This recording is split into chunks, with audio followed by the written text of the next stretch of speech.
Hello, hello, and welcome to another weekend stream. Today we're talking about horror movie news, and I'm really sorry if there's a little bit of the white noise with the audio the entire time, but it is so hot in Los Angeles right now. I'm dying. The air is going to be blowing on me, and that's just the way that it is. But we've got a lot to talk about today, especially because we haven't done one of these. It's been a couple of weeks because last weekend we did a little Father's Day stream. We did a top 10. So it's been at least 2 weeks, I think, since we've done horror movie news. And there's a lot to catch up on. A lot of new projects announced with people that excite me. We got some updates on some upcoming stuff that I know we're all excited about. So yeah, let's see who's. Oh, also, right. Yeah, I hadn't set the stream's time until this morning, and so the default is 12 a.m. There were a lot of confused people in the chat. Sorry about that. I just hadn't set the time for the stream yet. So it was set at 12 a.m. And there were a lot of people, even like East Coasters, I know, where it was 3 a.m. for you over there, and you guys were commenting on it. What do you guys stay up late? Hello, King of the Dead is here. Cinema Guillotine Noise. Hello. Hi, Juan. Hi. Oh, hey, Tiago. Hope you're doing well too. I've had a busy weekend. I'm pretty tired, but I've got my big. It was iced coffee. The ice lasted all of like 10 minutes maybe. It's we're dying here. Hello, Liam. Hello, maggots. Thank you. 12-hour stream. No. Never that.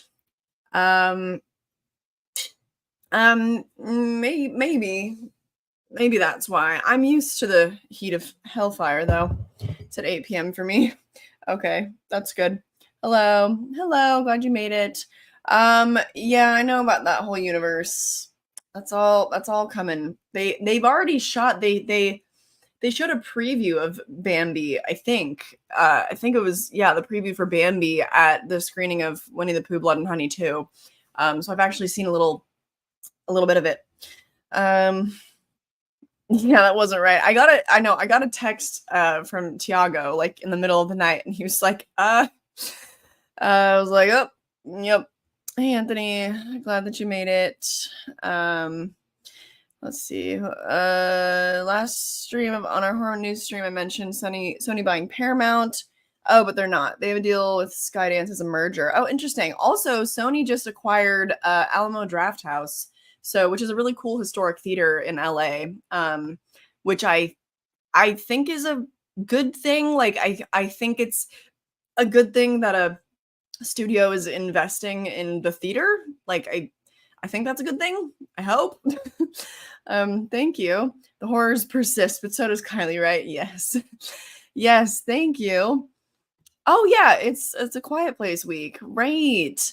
Yeah, I'm seeing that on the 27th. There's like a fan event, and I think that just means there's probably a pre-recorded interview or something, maybe with like John Krasinski, Lupita Nyong'o. There weren't really any details on it. It just said it was a fan event. I don't know if it's like literally just an early screening, but yeah, I'm going at 3 p.m. this Thursday, so I'm going as early as I possibly can. And I'll let you know how that goes in my June recap, because I'm not gonna do a solo review of A Quiet Place just because I'm gonna do solo reviews of Maxine and of Longlegs because I feel like that's just more interesting. I don't know. I don't think you guys need to review A Quiet Place. It's a third movie of a franchise. I think it's all right. Oh, but so is Maxine. Oh well. Oh, do I have a recommendation for media shelving? I don't feel like I'm the person to ask because, I mean, these were all right. I got these from Amazon like years ago, pretty cheap, but like also, and they're pretty cheap. I don't really like them. I want to get like proper storage because I have a lot of stuff like shoved in like bins under my bed and stuff, which is just not great. Hey, Paige. Oh, you're Hereditary in IMAX. I saw somebody want to go see Midsommar in IMAX. I'm so jealous. I think you might be shaking a little bit because my roommate's doing laundry. And our whole house shakes when you do laundry. Fun. So sorry about that. But yeah, I'm so jealous of everyone that went to go see Midsommar. I saw that someone went to go see it. So hopefully it's a good time now. You can check out my deep dive. But I think also it's funny you mentioned that because I think I want to show Scott Hereditary today. I got a lot of comments on the Midsommar video that people want a Hereditary deep dive, so I think that's gonna happen. I'm glad you made it, John. Nice. Probably not. I mean, like I always do a monthly recap and I do watch some superhero stuff, so that's where you'd find that. Um, I know.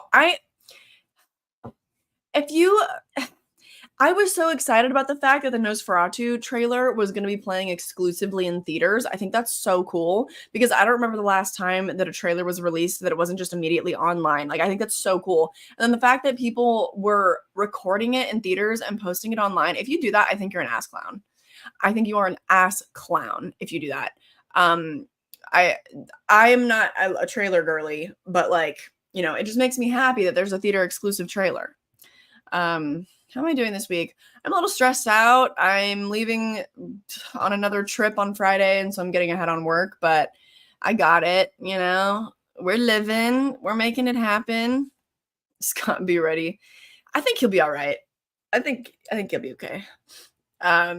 Breaking Bad has horror vibes. I can believe that. I don't watch some episodes. I never got into that show. Atlantic shelving is pretty good. They include enough extra shelves to cover anything that may need to be stored. Homemade is always best for the combo. Yeah, that's true. I would like to have like custom, homemade shelves for my physical media collection because the dream, like if pipe dream, someone in my generation wanting to own a home, but if that ever happens and I have a room where I can store stuff, I would definitely want to do like custom shelving. Anyway. You're lucky when I wash the machine tries to run away. Good one. Good one. This Speak No Evil remake got its official poster and it's hot. It's James McAvoy, right? Hello. Oh, good to see you again. Oh yeah, Despicable Me 4 is about to come out. That'd be a great double feature. Why not? Drop the kids off at a quiet place so you can go see Despicable Me 4. Why not? Hey Diva, hello. Hello. I think the trailer's already out. Oh, welcome. Glad to have you. Glad to have you. Okay. I've got a lot of news to talk about. We've got news of a Possession remake. Henry Selick has announced his next movie. Lee Cronin has announced his next movie. Kyra Sedgwick and Kevin Bacon announced their next movie. The Talk to Me directors, Danny and Michael Philippa, we got some details on their next movie. We got the release date for Oz Perkins' next movie, Jordan Peele's next movie, Mike Flanagan's next movie. We got a Megan spin-off universe happening. We got the release date for Your Monster, the new Melissa Barrera, I think psychological romantic horror? Not sure. Terrifier 3, exciting new cast member. We got a little bit more news on They Follow. Micah Monroe's been interviewed about that. And there's been a lot of stuff going on with the cast of the Blair Witch Project.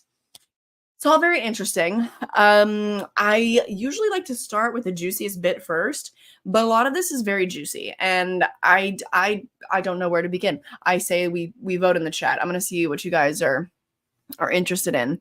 Hello. Hey. You're gonna rewatch A Quiet Place before day one. I don't really feel like I need to, just because it is a prequel, right? So I don't know if I will. I'm not gonna have actually. I'm probably not gonna have time, and I want to show them to Scott, at least the first one. Hey, not a whole lot, just boiling alive in my room. Possession remake. Yep. As in the one with Isabella Johnny. Yep. Okay, so people are shocked about this. Yeah, let's find out. Because the people working on it, it's curious. It's interesting. Let's look at this article together. It's a weird team. I did not see this coming. Robert Pattinson and the director of Smile, Parker Finn. I don't know. I don't get it. The new take on the 1981 psychological supernatural horror movie has sparked a bidding war currently underway. So we don't know who's even, going to be funding it or whatever, but apparently there's a bidding war. Smile filmmaker Parker Finn is venturing into alien territory. That's what I was thinking. I mean, I guess it's kind of an alien.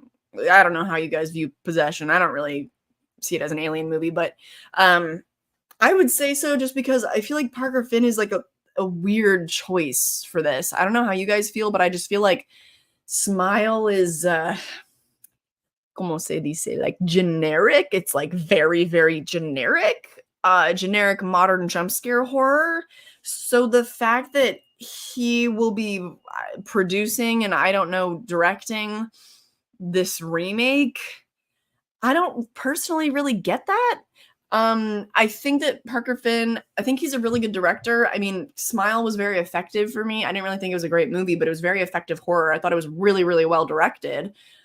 But do I want his style for a Possession remake? No, not even a little bit. I really wish that this project would have been given to a woman. That'd be really cool. Oh god, Finn is attached to write the script, direct, and produce. I just like to me it just feels like a woman's story, and if in the modern day like a woman could have been given this opportunity, that would have I would have been a lot more pleased with the situation. I'm not excited about Smile director Parker Finn writing and directing this. Like, I just whatever. Roy Lee, who whoa, it's not what I wanted to highlight. Where'd it go? Yeah, Roy Lee. So Roy Lee's been all over the horror genre. Like his name is in a lot of producers' credits, so it's like not really surprising that he's involved with this. But yeah, helped produce Zach Crager's Barbarian. He's a producer on so much. Like he produced the It movies in 2017. Yeah, I don't know. This was Zalowski's Meditation on Marriage, written as a reaction to his own crumbling marital life. I'm not familiar enough, I guess, with Parker Finn. He's done a couple of shorts. Maybe I should check those out. Maybe those are more psychological and interesting than Smile. I just like, I need to know how you guys feel. The fact that Robert Pattinson is also going to be involved. I've just been skimming this. Let me see. Pattinson is producing. His acting involvement will be clarified down the road. I would be really, really excited to see it star Robert Pattinson. That'd be great. If he's just producing, then I don't know. I don't know. I think I really need him to be acting in it. That would make me hopeful. But again, to have Parker Finn behind the behind the steering wheel, I don't know. What do we think, everybody? What do we think? Oh, hey, from Chicago. Nice. Time for a nice cold one. 5 o'clock somewhere. Yeah, I honestly do feel like it was nearly matched by Nell Tiger Free in the first Omen. I mean, the first Omen almost felt in some ways like a spiritual remake to Possession. I mean, not in many ways, but in some ways, you know. I guess it does make sense, yeah. The whole era of nostalgia remakes is depressing. The future is so uncertain. Everyone just, yeah, that's a fair assessment. So we're excited for Rob, yeah. Yeah, the OG is a really good film. I mean, it's wacky, it's wild. There is just, I'm sorry, like, there's just no way that it can be, that I don't think that energy can be matched. Maybe with Robert Pattinson because of but again, he had Robert Eggers, directing The Lighthouse. I feel like The Lighthouse is also kind of spiritually connected to Possession, just people losing their minds. I don't know. Okay, but Smile feels generic. You can tell Parker Finn thought he was making a masterpiece. You said it, not me. You said it, not me. It's I think that's why, like, that's one of my reviews on Letterboxd that has popped off the most, like, out of any other review that I've done on Letterboxd. I think that is, like, probably my most liked one, because I just was like, it's the third highest review for Smile. There I am. That's my big claim to fame, folks. The real trauma was the trauma. We traumaed along the trauma. Almost 7,000 people liked that, okay? Because that's all the movie was. It just was like, dead mom, Depression. Sad.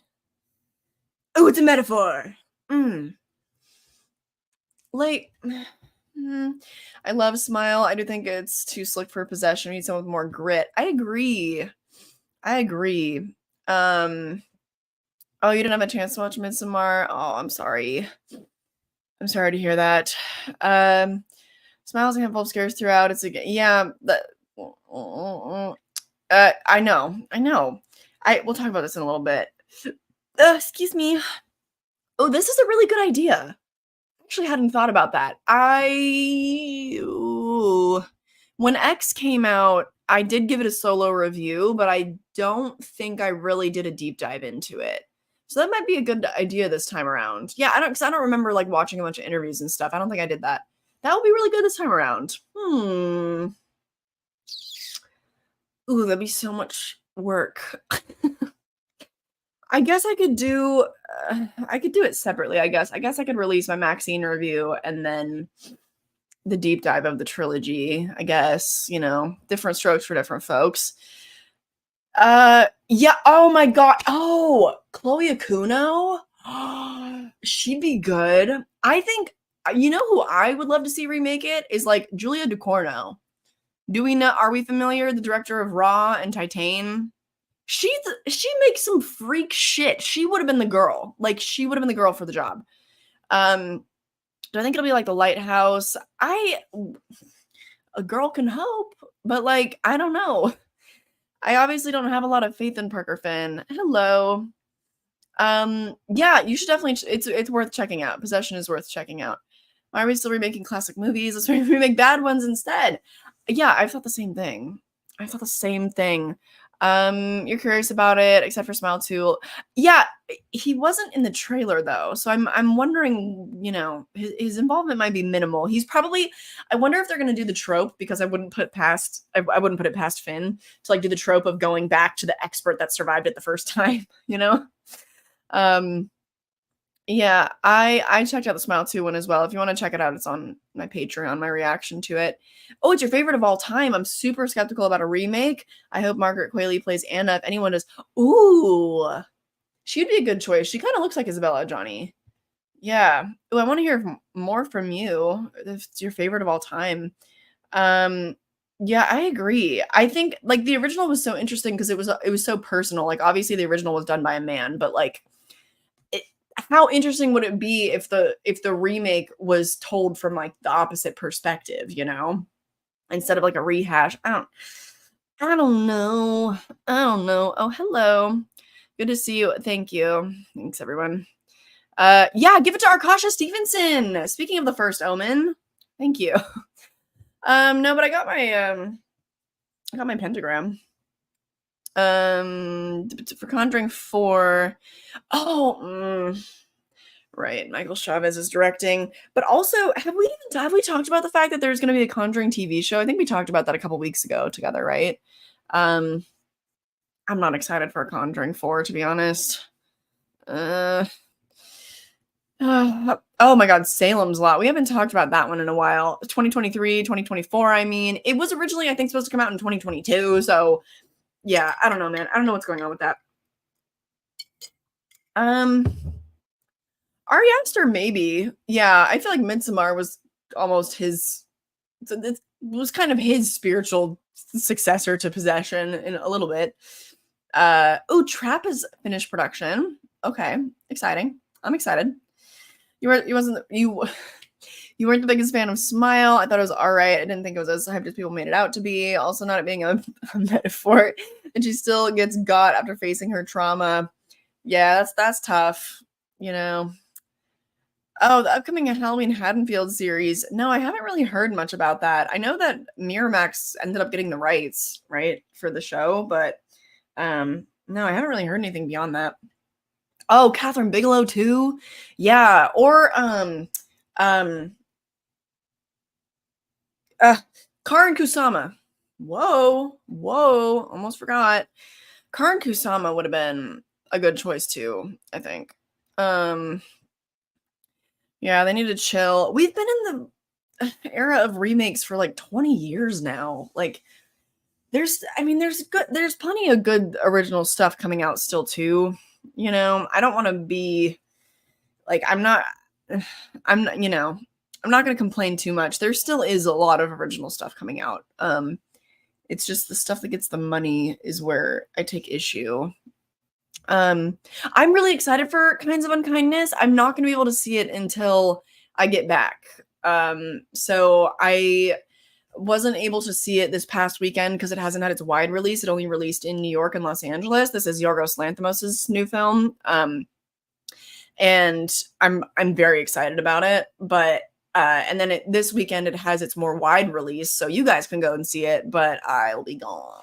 I'll be gone. Yeah, I think this is a really good point. I can't stand commercialized Hollywood horror. They hold back on what they could do. They did let a lot more fly back in the day. Things like puritanical culture has really made a comeback since then. There's like no sex in movies anymore. Things are very, very sanitized. And so that is another thing, like giving the director of Smile the Possession remake, I just don't see how it's not going to be super watered down and sanitized. That was my biggest problem with David Bruckner's Hellraiser. And I love David Bruckner as a director. I think his film The Ritual is a perfect film, and maybe I'm on an island with that, but I give that film 5 stars. I love it. But with Hellraiser, like, it's so sanitized, so not sexy, so dry.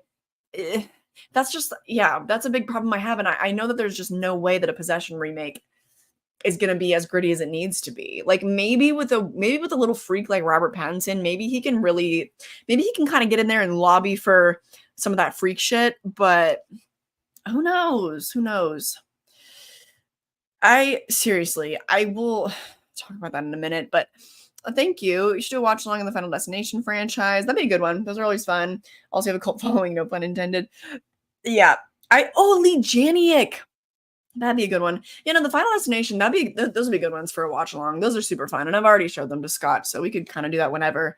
And also, my dad has almost finished watching the entire franchise. We were going to do a ranking of that so long ago, and then we both forgot. But he reminded me of that today. So actually, yeah, we could do some watch alongs and then do a live ranking together, do a little spoiler chat. Any horror movie with Anya Taylor-Joy and Willem Dafoe, it's going to be special. Yeah, I would say so. Willem Dafoe is in Kinds of Kindness. So is Jesse Plemons. I don't think it's going to be horror, but Yorgos Lanthimos he makes such weird stuff. Like, you can't even classify it in any genres, really. So there's going to be a little bit of everything, I'm sure. I'm sure there'll be a little bit of horror in Kinds of Kindness. I don't even know what it's about. But it doesn't matter. I'll be seated. Irresistible when Hollywood takes indie filmmakers and immediately puts them in a big franchise. Oh, like the director of Minari making Twisters. Yeah, that's it is really odd. I'm okay with it because I think it's fine because indie filmmakers really, really need big paychecks sometimes so that then they can go back to doing their passion project stuff. It's this way in like all of business. It's the one for you, one for me kind of thing.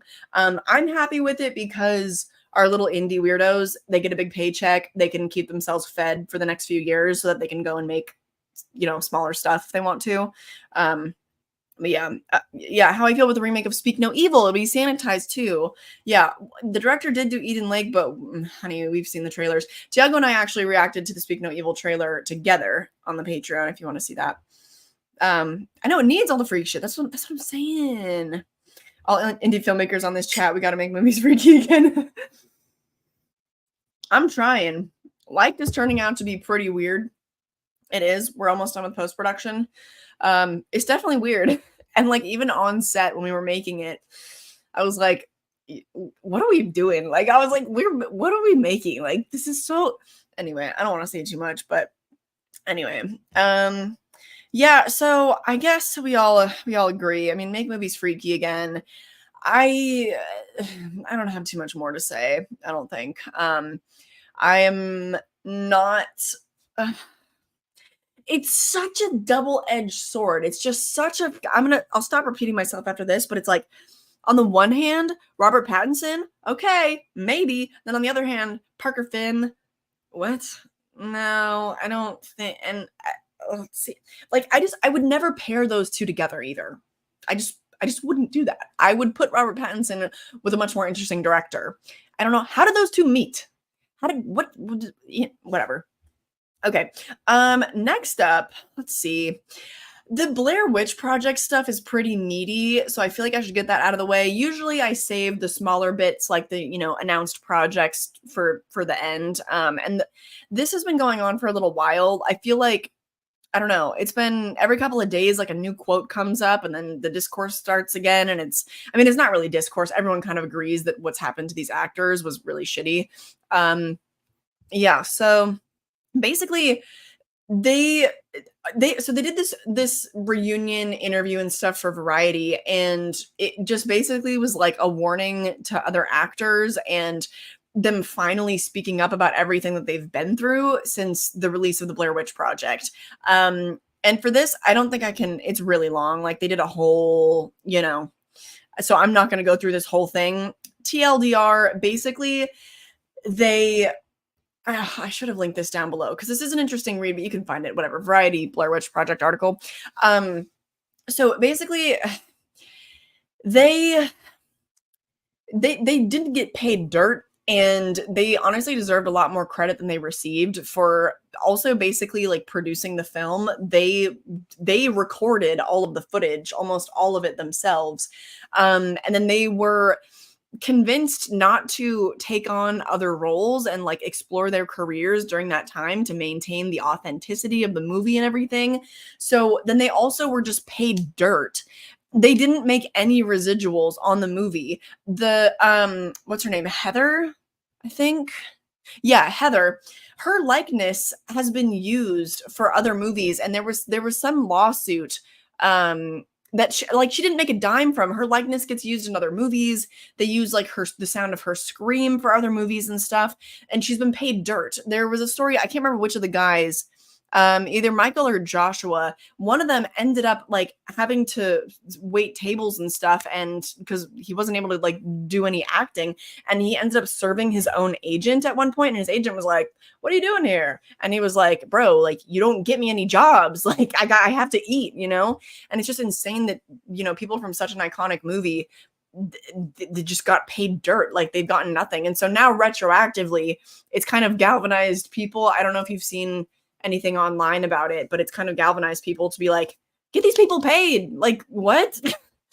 Reparations, I don't know if you guys have heard about this though. Let me see. Writing your next short. Hell yeah. Let's see. We're seeing the end of actors since most films in the future be. Oh yeah. Sure. I'd rather just have Robert Pattinson direct it if he's not starring in it. Has he ever directed? I don't know if that's something he's ever expressed like doing. I don't know, but I would love to see Robert Pattinson the director. Why not? It is tough. What? Batman is directing Possession? Then what? Huh? Yeah, Scooby-Doo. Oh yeah, there was, which I still haven't seen, but it's called the Scooby-Doo Project, and I'm pretty sure that you can watch it for free on YouTube. I still haven't watched it, unfortunately. It's still on my list, but yeah. So I mean, spoofs have been done, sequels have been made. I think that the reason why that they did this, I'm sure that they were the ones that proactively had contacted Variety or news outlets or whatever to try to share their story, because they just announced, it was, I think, Blumhouse and Universal announced that they're making another Blair Witch Project movie. They're making a sequel or something, or a reboot or whatever. And so now they're coming out and they're being like, yo, I think that they also, I don't know if it was in this article, but they also talked about how they'd be willing to be like producers. They'd want to be executive producers. They would want to be consultants, whatever. And they just are never approached about any of it. And with their involvement with the original, they should have been. Obviously I'm going to ride really hard for them because obviously. Oh my God, I was at a coffee shop this morning. And a girl complimented my tattoo. She was like, I love your Blair Witch Project tattoo. I was like, you and me.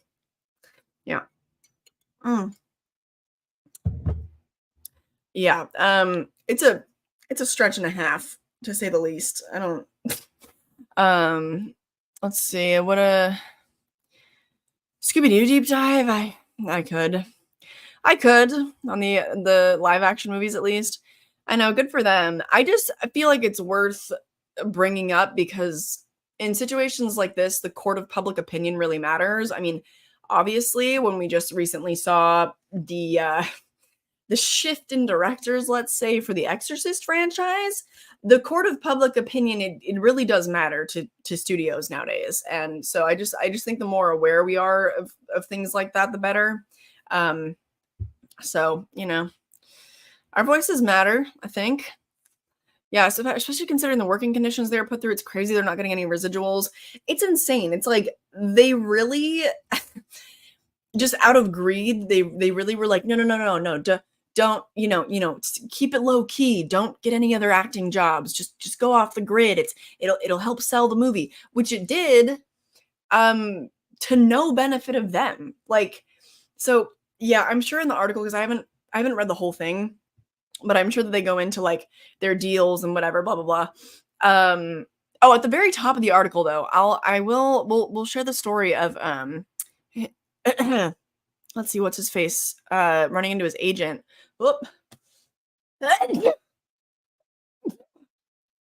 Oh, okay. All right. With a budget of $35,000, it's one of the most profitable independent films ever made. Yet Donahue was still puttering to her temp job in a 1984 Toyota Celica before it broke down right underneath a billboard with her face on it. That's insane. Williams' boss kept asking him why he was still moving furniture in Westchester, New York, when he was on the cover of Newsweek. And Leonard found himself serving food to his agent at a catering gig days before he appeared on The Tonight Show. My agent asked me what the fuck I was doing. I said, you know that I haven't made any money. We were all struggling to pay rent. Yeah, so it goes all into it. Oh, this is interesting. Artisan Entertainment acquired the film at Sundance for $1.1 million. What? Took maintaining that illusion so seriously, the actors were barred from appearing at its Cannes Film Festival premiere that May.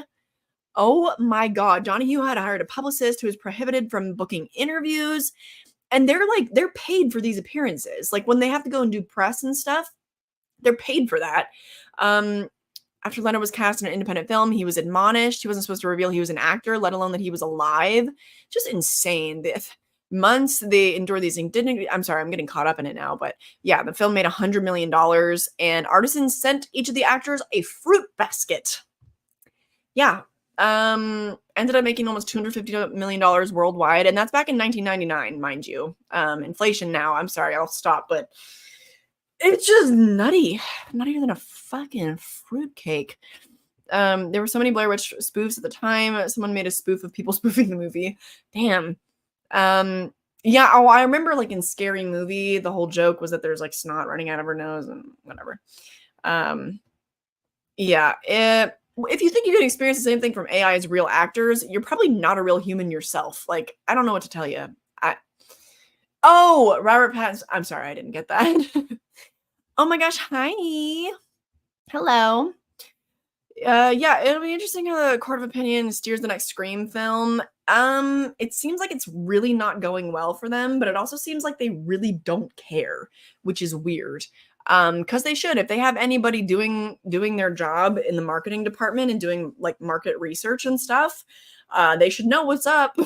They probably should know what's up, especially since now the tide is completely shifted and there are plenty of big celebrities that are speaking out for Palestine and doing fundraisers and all of that, and they're all fine, all their careers are fine. So I mean, the tide of public opinion has drastically changed, but I don't know, maybe they're just that stubborn. So thank you. Yeah, if you're using my likeness in any way, I need to see coin. Exactly. I don't know. I don't understand how that's been skirted. Like, I don't understand that. They were put through hell making it. They didn't know when the stuff would happen. Yeah. Directors wanted it to be authentic. Yeah. Yeah, it's crazy because all these things were used as selling points for the movie when they were really just getting exploited. Well, I used to think all that stuff was really cool. I'm like, oh, they kept the actors underground, whatever, blah, blah, blah. I wasn't assuming that whole time that it meant that these actors were not seeing shit for their labor. Like, that was not my assumption, That was not, yeah. Anyway. Yeah, there better be 250K in that fruit basket. If the movie made 100 million, I would say that there should be about 10 million in that fruit basket. Like, I'm sorry, but because usually directors have a back end deal, and if they play their cards right, usually that back end deal is like 10% of box office. So it's a lot of money. It's a lot of money. Sorry with the 3L, but here's a banana.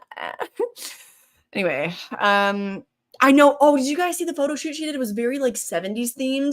And I was like, oh my God, I need her in a period piece giallo. Like, immediately. That I forget what magazine it was a cover for, but oh, they were so good. She looked so good. Yeah, that was so good. I agree. I love Blair Witch Project, obviously. Am I interested in the Friday the 13th shit going on? We did talk about this, definitely not in the last stream, but somewhat recently. We talked about all the updates with the Friday the 13th TV series. The fact, okay, I always mix up which Brian it is. I think I usually say Brian Fuller, and that might not be the right Brian, but it's the Brian that did the Hannibal series. The fact that he left, I'm much less excited now. Yeah, so I'm just not as interested with what's going on with that now, but anyway, it is insane. It's insane. I just expected them to be fairly compensated, but it makes so much sense looking back now. They were getting fucked over. Yeah, right. So because I think I just assumed that because especially in the 90s, like you think how well off sitcom actors were back then and how they still are because of residuals. So I just kind of assumed that the same principles were happening with film. Like I'm happy for them that they're speaking out, that they're shifting the public perception of things, because it's not that they really changed anything about public opinion. Like I think we all want people to be paid what they're worth, but just the fact that we're aware now I think is at least good. But oh wait, seriously?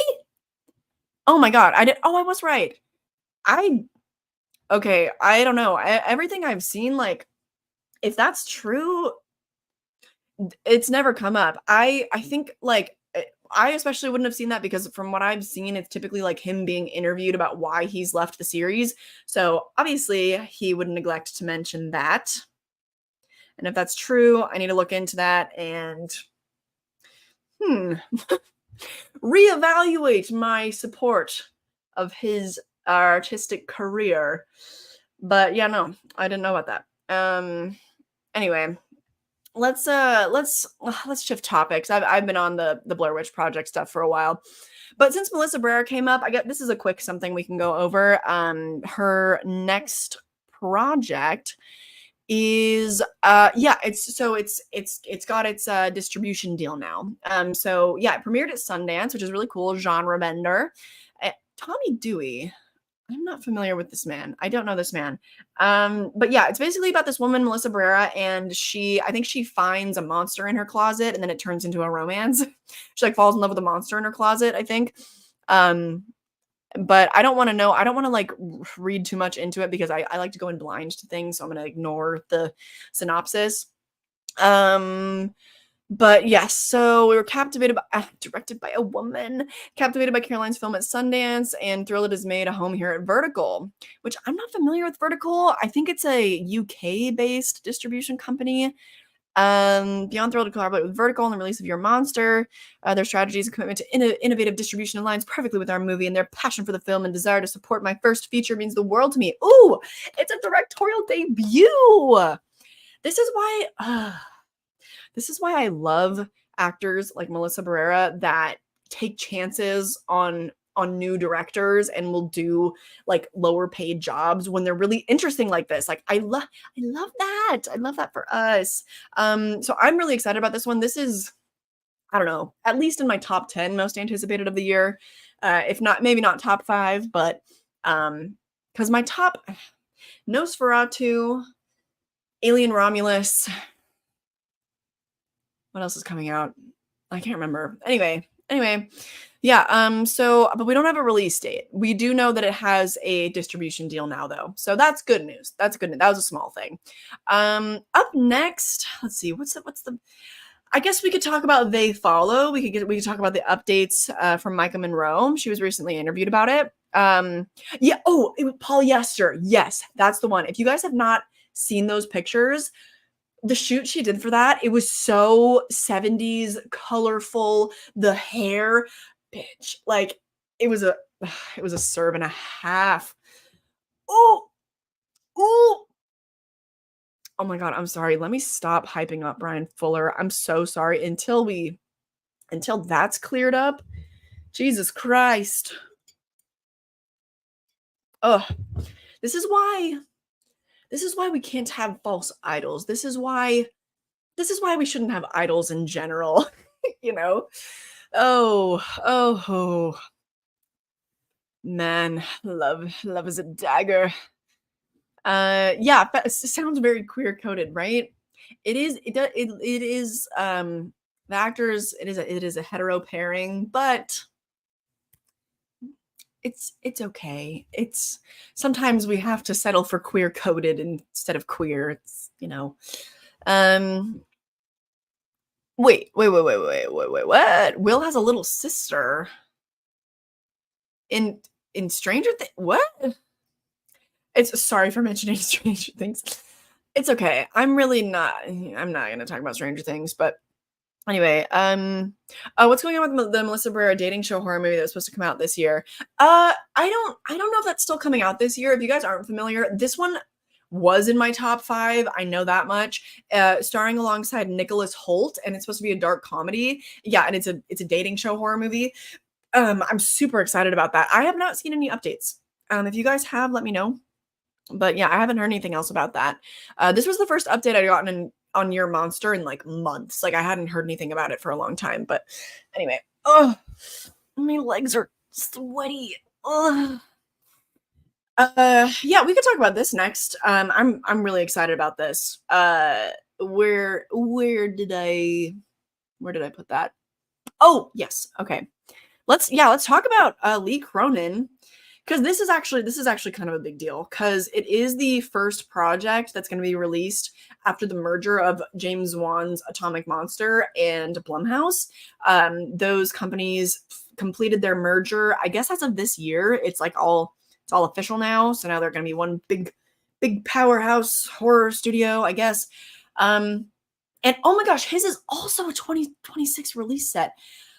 Interesting. After this, we'll talk about Mike Flanagan and Oz Perkins and Jordan Peele, because what is with these 2026 release dates? Why? Okay, you know what? All right, he'll write and direct a new movie for Atomic Monster, Blumhouse, and New Line. Holy collaboration. It's a total green light, the first collaboration between the recently combined companies. Yes. With Warner Bros. Plot is being kept secret, but we have a release date, April 17th of 2026.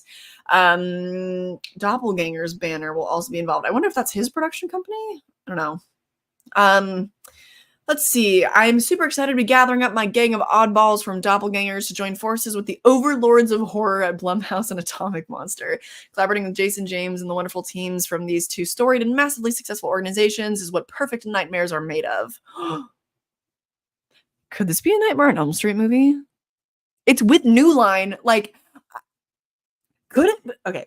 Getting to return to New Line Cinema, my wonderful partners over there, is the cherry on top. I've got something wickedly entertaining and terrifying hidden up my sleeve, and I can't wait to bring it screaming to the big screen on April 17th. The language he's using. Oh my God. Okay. Oh, James Wan was quoted too. Lee is a gifted filmmaker in the world of horror whose storytelling has electrified audiences. We're excited to collaborate with him on this project and to bring viewers on a wildly entertaining ride. Yes. Oh my God, Jason Blum was quoted too. This is a big deal, I guess. Lee's work is always fresh and surprising. He has an intriguing modern take on something quite ancient that I think audiences will love. Jason Blum would call A Nightmare on Elm Street ancient. Like, am I deluding myself because I just want to see another Nightmare on Elm Street movie? Am I? Be real with me. I can take it. I still want to see The Hole in the Ground. I still have not seen that one. That's Yeah, that's his debut. I still need to see that, but yeah, I mean, who here loved Evil Dead Rise? Because I did. I had a great time. And I know that a lot of us have been pining after a Mike Flanagan Nightmare on Elm Street movie, but I'm okay with a Lee Cronin Nightmare on Elm Street movie. I'm okay with that. I'm all right with that. What do we think? What do we think? I don't know, just the loaded language of him saying like it's the perfect nightmare or whatever. It's what perfect nightmares are made of. I'm like, uh-huh, uh-huh. Need Melissa in a sapphic horror immediately. I think she was recently interviewed that she's writing like, I think that she was writing. I think she said that she was writing like a lesbian road trip comedy or something of that nature. We'll see it. We'll see it. Yeah. Looking for it as we speak. Yeah. I know. I'm really pumped for it. I can't believe it hasn't been done yet, you know? But anyway. The one is still in pre-production. Right. Yes. I couldn't remember the name. Let's see. Super 8. What? Yeah, we can talk about this next if you want. Blumhouse and James Wan are joining forces to make basic movies. Okay, so again, double-edged sword.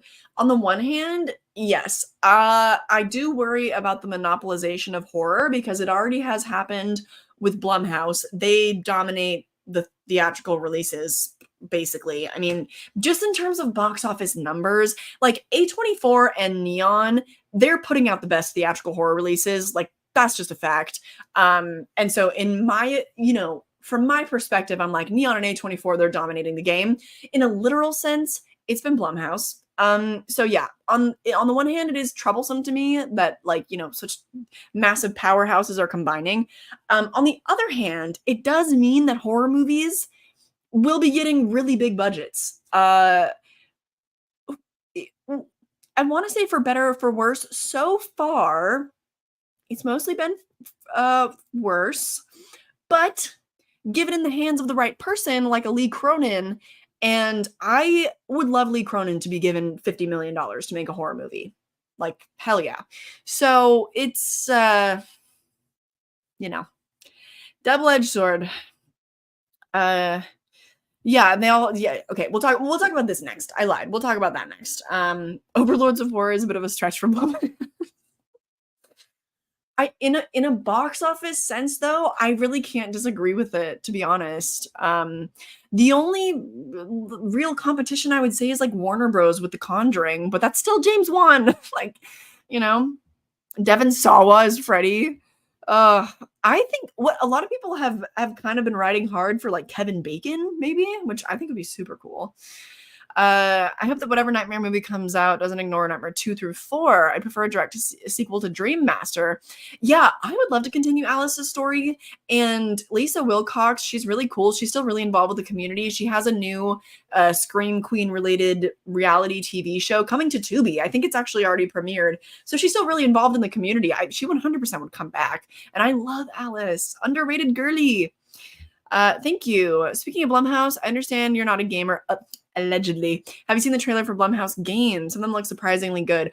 We talked about this, I want to say towards the beginning of the year, that Blumhouse was launching like the Blumhouse games, and they were going to, try to have that be a big focus of the company, they're making it like a huge branch of their horror content, if you will.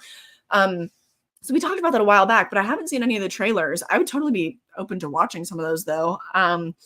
I know, allegedly, I think it'd be really fun if I maybe stream some games. I played some little games that are like really simple, just like downloadable from the internet, some little free ones. Like Late Night Mop is great if you've never played that. Like little things like that I could definitely do. But as far as being a gamer, they really lose my attention when the games are longer than like 30 minutes. I'm like, okay, we're walking around too much. But anyway, when you saw Evil Dead Rise, everyone hated it. Oh my God. You're like, I thought it was very good. Listen, that was the first movie theater date that Scott and I ever went on. So it was like the 6th or 7th movie that we ever watched together, if that. We'd only watched a couple of movies together before that, and we'd been dating for less than 2 months, I want to say, at that point. And he, doesn't even watch movies, mind you, like, watching horror. He didn't even watch movies really growing up. So yeah, that was an interesting one for him, but he stuck around, So yeah, I can relate. Edgar Wright, who did Last Night in Soho, is doing a remake of The Running Man with Glenn Powell. I actually never seen The Running Man, so I can't speak on that.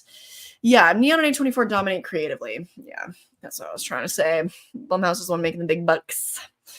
Yeah, Neon. Oh, Cuckoo. Cuckoo was the other one I couldn't remember. Yes. It's, Longlegs, Cuckoo, and Nosferatu are like my top 3 of the year right now. So big budget is not always better, but it helps. Yeah, I mean, it's just in the right hands. I think, like, for Lee Cronin, if he's just kind of given a blank check, just looking at Evil Dead Rise, where that's not even a big budget horror movie, and what he did with that, like, I just can see in the right hands it going quite well, Let's see. We talked a lot about Smile earlier. I will be going to see it. I reacted to the trailer on Patreon as well. Willem Dafoe is Freddy. I think Willem Dafoe might just be a little too old. Like, he would be great, don't get me wrong, but if you recall from the original movies, it's better to have a Freddy that's a bit more agile, that's kind of running around, can actually do the chasing, can you remember how Nancy and Freddy, she tackles him, they roll around, and I want there to be a physicality to Freddy too. Yeah, I want to check it out, but I have so many other TV shows on my list that I got to catch up on. I don't know when I'll get to that. If Kelly Rowland calling Freddy the F word is peak allyship. Ally. I did play Outlast. That was a flop, though. It made me so nauseous. I got such bad motion sickness from that game. I don't even know. The First Omen's great. I'm glad that you watched that one. Yeah, she's a badass. Excuse me. It's a good time. Written by Stephen King. Oh, I should have known that. Kevin Bacon is definitely not as old as Willem Dafoe. What is Kevin Bacon like? What is he, like 60 or something? Let me see. Oh, I have news about him as well. He and his wife are producing a movie that I think their daughter, Sosie Bacon, is set to star in. And I think it's a horror movie. I have that pulled up somewhere. Sorry, I'm all over the place. I'm like, yes, we can talk about that next. Oh, no, we can talk about that next. What was I just about to Google? Oh, right. Kevin Bacon. How old he and Willem Dafoe are. He's 65, actually. So him too, but he seems really fit. Like, Kevin Bacon seems really fit. Willem Dafoe, I think he's in his 70s. He is, oh no, he's 68. Oh wow, they're really similar in age. Why do I guess it's because Willem Dafoe has played some really kind of gremlin-y, like old man vibe type roles. Because I think of, The Lighthouse, and then I think of Poor Things, and he just really gives off old man vibe. But anyway, yeah, I mean, what do you guys want to talk about next? If Willem did a portion of his stunts when he returned as Green Goblin in the MCU, could possibly pull it off. That's true. I mean, I'm sure, like, Willem Dafoe, I'm sure he's fit too, but he actually, I think he was interviewed on Smartless, I think, and was talking about how he lives on like a farm with, I think he has goats or alpacas or something, and he does a lot of gardening. He's a funny guy. He's a funny guy. I love a bit of nepotism when the parts involved are extremely talented. Yeah, me too. Thank you. Here's a wild card. Austin Butler as Freddy. He has a dark vibe from watching Dune and Bike Riders, which I still haven't seen those movies, but I would believe it. Austin Butler, that would be a pivot for him. Do you guys think Austin Butler would come to horror? He's such a... I just don't know, because he's just such a classic movie star. We don't have a lot of those now, but you do have someone like Anya Taylor-Joy that, she's still, I believe she would return to the genre because she wanted to be in Nosferatu. It's so sad that didn't work out, because she's pining to come back and work with Robert Eggers again. I think she'd stay in the genre. But with Austin Butler, who hasn't really done horror, I wonder, because sometimes like mega movie stars, like they get their start in horror, a lot of them, Kevin Bacon included. So I don't know. I feel like a lot of actors are really apprehensive about that, but that's really interesting. That'd be really interesting. Yeah, that's a good point too. For me personally, I enjoy some physicality to Freddy. So that's literally my only hang up with having an older actor be Freddy. Yeah, Stir of Echoes is pretty good. Yeah, it wasn't great for me. Outlast wasn't great for me. He has some gremlin in him, but would he harness it? Actually no. But okay, so you bring up Ari Aster. He I think is the lead in Ari Aster's next film. I don't know if they've wrapped production, but Austin Butler was interviewed about it because Aster's next project is like how do they describe it? It's a Western, and I don't know if it's also like a dark comedy. I think it's supposed to be kind of a comedy, a Western, and it's supposed to be kind of a genre blend. And Austin Butler said that he was, I don't know if he said he was like asked to do things he'd never done, but he said something along the lines of like, it was a role that I've never done anything like that before. So who knows? Maybe dipping his toes in with Ari Aster maybe that would excite him as a performer. Like maybe he'd be like, okay, maybe I will try horror, Russell Crowe certainly is Russell Crowe is certainly involved now. Anyway, did anybody see The Exorcism? I hope not. I need to see Wild at Heart, Willem Dafoe, Nick Cage at peak weirdo energy. Oh, I do. Like Jeff Goldblum Freddy. I would watch that. Are you kidding me? Oh, no, I love comedy horror. I'm all about that. Love it. Yeah, Ari Aster, especially after his press tour of Beau is Afraid and kind of like talking down on the horror genre. Not kind of. He was talking down on the horror genre. I don't know if he wants to come back. I don't know. I have this like feeling that he's gonna make a bunch of other non-genre movies, and they're not gonna do nearly as well, especially critically, as Hereditary and Midsommar. And then eventually I feel like he'll get the hankering to kind of bring that side out of himself again, and he'll return to the genre. But I think it's gonna be a while. So, oh no, I didn't see this upcoming A24 movie directed by Eggers' two brothers. All hell moves in. Robert Eggers has brothers that also direct? What? Oh, the guy who played Vecna. He'd be great. Oh, Jamie Campbell Bowers. Love. Excuse me. Love. Yes. Christian Bale would be great. Yeah. Oh, because he played a real gremlin-y role in Thor: Love and Thunder. That man was... Poor Christian Bale. He was acting in an entirely different movie to everybody else, but he was really giving it his best there. Anyway, what did I say I was going to move on to? Oh, because Kevin Bacon was coming up, so let's talk about this, because this is really interesting. So, Kyra Sedgwick and Kevin Bacon planning to direct a horror movie starring Sosie Bacon. That's so cool. Like, mom and dad, daughter. I love it. So yeah, she's and we were talking about Parker Finn. Why do I want to call him Finn Parker? Yeah, we were talking about him earlier too. It all connects, it all relates. So yeah, I wonder if there's anything about the synopsis or anything. Let's see. Cedric harping for a company Big Swing. Oh, Cedric, she's gonna wait, they're all gonna star in it? Cedric she plans to star in alongside Kevin Bacon and Sosie Bacon. What? Kyra Sedgwick is planning to co-direct the untitled horror movie project. Oh my god. It's very hard to get dual directing credit. Oh, that's interesting. If you promise the DGA that you will only direct together for the rest of your lives, then they're more inclined to do it. That is so interesting. I wonder if that's why you get pairings like the Soska sisters, the Philippa brothers, the Wachowskis. That I never knew that. That is really interesting. Wow, that just kind of was like a glass shattering, illusion shattering kind of moment for me. Wonder if more people will see it. This if it's a Kevin Bacon film than a Kyra Sedgwick film.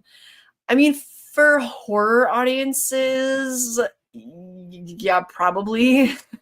Yeah, probably. Because Bacon started classics like Friday the 13th and Tremors and Stir of Echoes and other things. She started in the Possession 20. Who remembers the Possession from 2012? That was one of my favorite horror movies as a teenager. I showed it to all my friends. Hands up, but you know, I think Kevin Bacon is going to be the one that's pulling us in. I just think this is really cool, especially because I really want to see more from Sosie Bacon. I think that's really cool. So I'm excited for that, but it's still untitled. Nothing about the synopsis yet. So, alas, it's so watery. Ugh. Okay. Let's see. Female Freddy. That would be really interesting. That would definitely be a dynamic switch up. You know what? I also wouldn't be opposed to having multiple actors cast as Freddy, and maybe each of the people are getting possessed, haunted, whatever, infected by different versions, like their own versions of Freddy or something. I wouldn't even be opposed to that. I think that'd be really fun. Yeah, Bo's Afraid had some horror vibes. Yeah, that's what I'm saying. I'd love to see Steven Spielberg make a comedy horror remake of Little Shop of Horrors as a non-musical, really. But isn't people loved his West Side Story? I wouldn't be opposed to it as a musical. He'll come crawling back eventually. I didn't want to say it in those words, but let's see. Oh yeah. Oh right. Joaquin Phoenix is also going to be. Yeah, I think that they're going to be a pretty consistent pairing together because they're so similar. If you listen to the podcast they did, the A24 podcast when Beau's Afraid came out, they're very, very similar little men. Very similar. Let's see. Oh, Hollow Man. Yep, he was also in Hollow Man. There's something else I'm forgetting too. He did a good amount of horror. Possession was so good. I think for me, especially because one of the motifs is moths, and I that's really hard for me. Really hard for me. Ooh, there's gonna be a 4K release coming up. Ooh, my thoughts? I want it. That's my thought. Yeah, Sosie was great in Smile. She was definitely the highlight of that film. She and Kyle Gallner, I really like their dynamic. I had a good time. I feel like Kevin and Kyra would be able to tap into her talent. I feel like her performance in Smile was great. It really was. That girl was giving it her all. Positive nepotism. Positive nepotism. We love it. That'd be really good. I mean, documentaries don't really make that much money, but if they sold it to like Netflix, and Netflix is definitely a rival studio to Paramount. I'm sure Netflix would be like, give it to me. Yes. Yeah, Netflix loves a good like true crime exploitative moment, so I think they would lap that up. That's a good idea. We should send that along. What actress would be best for a female Freddy? I know that people are going to say Mia Goth. Yes, that girl plays a crazy one really well. But I would like to think of a more interesting answer. Nell Tiger Free? Perhaps. I don't know if she has a little weirdo energy. She has freak energy, but I don't know if she has a little weirdo energy. Those are different things. They're different things. I don't know. Who's a girl that gets really down and weird? That's hard to think of. I don't know. Oh god, they slashed. That was bad. Don't even. Oh, thank you. That was one of my that's a favorite video of mine, I have to say. Yeah, it was. You recommend it? I thought it was so bad. No. You think she could work? Yeah. I think it should be someone older. Bonnie Aarons. The thing is, I've never seen her in a speaking role. I love her as the nun. Like her look, that woman is so gorgeous. I've never heard her speak though. So I don't know. That's hard for me to say. But with her look, yeah. That might be enough to convince me. Anyway. Oh, Jamie Clayton. Oh, that's a good I loved her. She was the standout from that Hellraiser. We were talking about that earlier. She really was one of the best things about that movie. Ooh, yeah. I would like that a lot. You got good calls, everybody. Good calls. Angela Bettis. Yeah, she had little weirdo energy in Carrie from 2002. Kristen Stewart. Why not? Honestly, her as what was the character's name? Timolin, I think, in Crimes of the Future. Little freak and little weirdo energy, all in one, baby. I'll let Victoria Pedretti cook. You guys, these are great ideas. Absolutely, why not? She's great, especially like as Love in You. Yeah, that's a good one. Okay, I think we still have a lot of news to talk about, you guys. I'm going to what's next? Henry Selick, Oz Perkins, Megan spinoff, Terrifier 3 casting news, Micah Monroe, They Follow update. Oh my god. Okay. Excuse me. I think since we've already kind of talked about like Atomic Monster and all of that, let's talk about the Megan spinoff. Okay, let's just talk about that. All I've read is the like headlines and stuff. Erotic thriller spinoff. Wow. Ooh, what'll I do? I like Screen Rant. Okay. So oh my god, they wrote so many other articles about it. Jesus. Story detail. Wait, what? Oh no, that's probably just bounces around the article. Never mind. Okay, yeah. So it's called Soulmate. Although they're keeping up the tradition of not titling these things well, because this is, it's giving Mithrigan, as Chucky would say. This is giving soulmate. Why didn't they just axe the T at the end? Like, why don't we just forget that's there? Soulmate. Why? I can't get too hung up on that. Yes, so I didn't turn the green light, blah, blah, blah. Yes, it's on its way. It's confirmed. Okay, it's a thrilling and seductive addition to the Megan universe. We're getting a whole universe, folks. I know it. We're excited to partner with Kate Dolan to bring the story to life with her unique cinematic vision and point of view. I'm not familiar with her, but okay. Go off. Giving an erotic thriller directed by a woman. Okay, give it to me. That makes me more excited than I was, to be honest. No casting decisions have been announced yet. The movie has already earned a release date slot. January 2nd, 2026. What is with... All right, Megan 2.0 is coming out in June. We have to wait over a year for Megan 2.0. What is it with sequels coming out so far apart these days? We used to be a proper country, We used to get horror sequels every year. Okay. Another 2026 release date. I can't. Whatever. Okay. With such a distant release date, it's possible the premiere could be changed to facilitate production delays or to avoid competition at the box office. So it's not even whatever.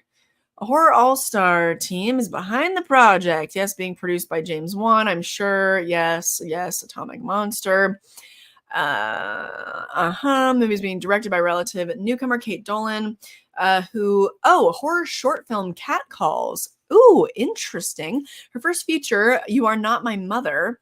I haven't seen that either. Folk horror genre. Oh my god. Okay. She also rewrote the script.